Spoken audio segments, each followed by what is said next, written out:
Assalamualaikum warahmatullahi wabarakatuh. Perkenalkan, nama saya Arfan Ferdian dengan NPM 0118101091. Di sini saya akan mempresentasikan materi pertemuan ke-12 tentang Intercompany Profit Transaction Bonds. Yang pertama ada apa itu obligasi? Obligasi merupakan surat utang jangka panjang yang diperjualbelikan di pasar surat-surat berharga. Penjualan obligasi menimbulkan hubungan antara penerbit obligasi sebagai debitur dan pembeli obligasi yang biasa disebut investor obligasi.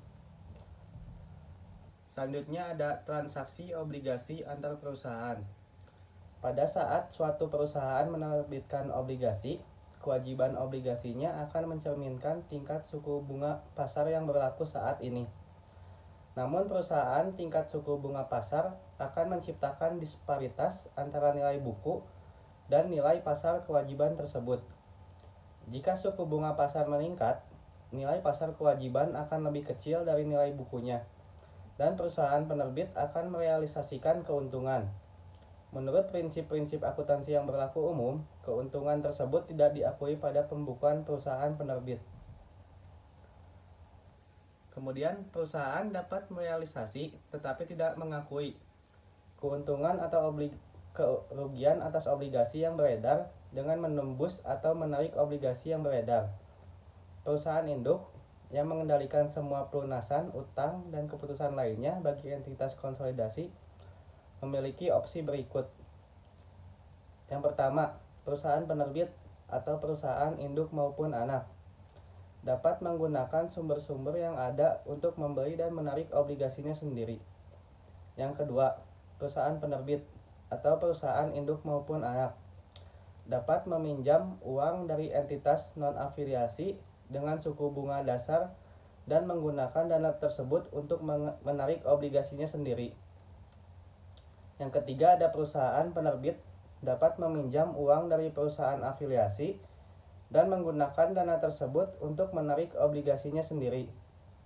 Yang keempat, perusahaan afiliasi, perusahaan induk atau anak dapat membeli obligasi dari perusahaan penerbit di mana obligasinya ditarik secara konstruktif. Selanjutnya ada laba atau rugi konstruktif atas obligasi antar perusahaan. Jika harga yang dibayar oleh suatu perusahaan afiliasi untuk memperoleh utang dari pihak lainnya lebih besar dari nilai buku kewajiban,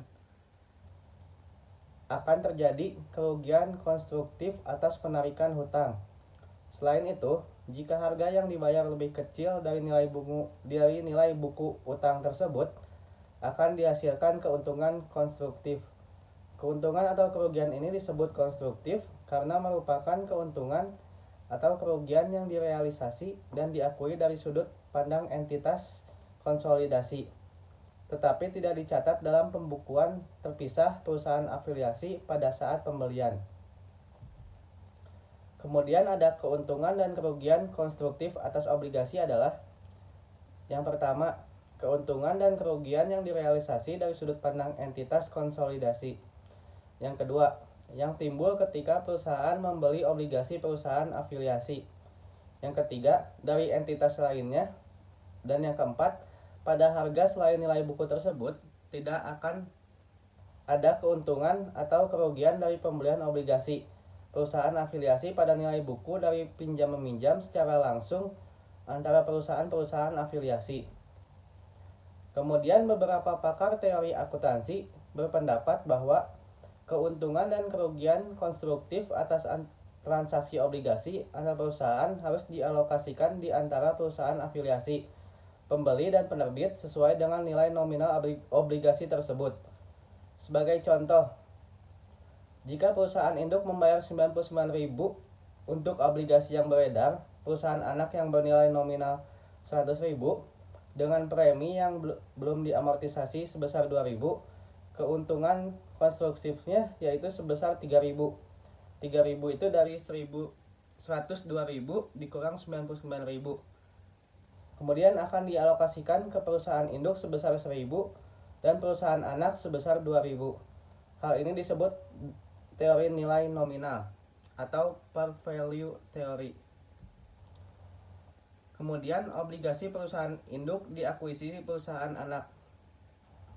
Penarikan obligasi perusahaan induk terjadi apabila perusahaan afiliasi membeli obligasi yang beredar milik konstruktif atas perusahaan induk. Perusahaan anak pembeli mencatat jumlah yang dibayar sebagai investasi dalam obligasi.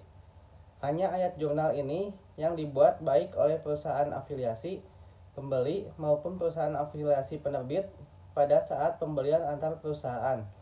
Jadi, setiap keuntungan atau kerugian yang berasal dari penarikan konstruktif tidak dicatat pada akun terpisah pada perusahaan afiliasi.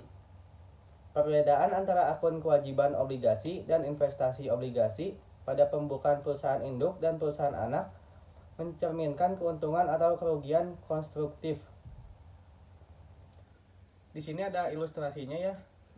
Asumsikan bahwa Widya adalah perusahaan anak yang dimiliki 70% oleh Tama yang diperoleh pada nilai bukunya sebesar 5.600.000 pada tanggal 31 Desember 2006.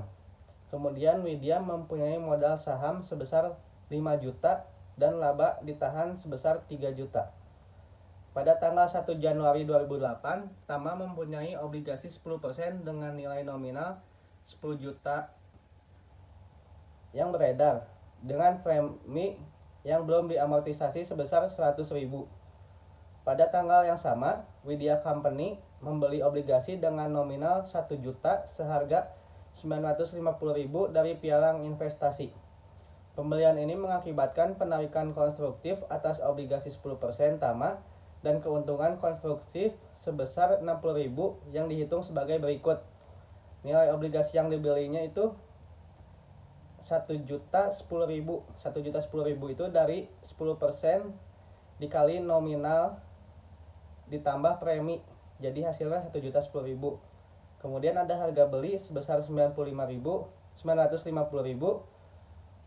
Terus ada keuntungan konstruktif atas penarikan obligasi sebesar 60.000. Selanjutnya satu-satunya ayat jurnal yang dibuat oleh Widya ketika membeli obligasi Tama adalah di debit ada investasi dalam obligasi Tama sebesar 950.000. Kemudian di kas kredit ada kas 950.000 juga untuk mencatat akuisisi obligasi PAM dengan kurs 95. Sekian presentasi dari saya. Terima kasih. Mohon maaf apabila ada kesalahan. Wassalamualaikum warahmatullahi wabarakatuh.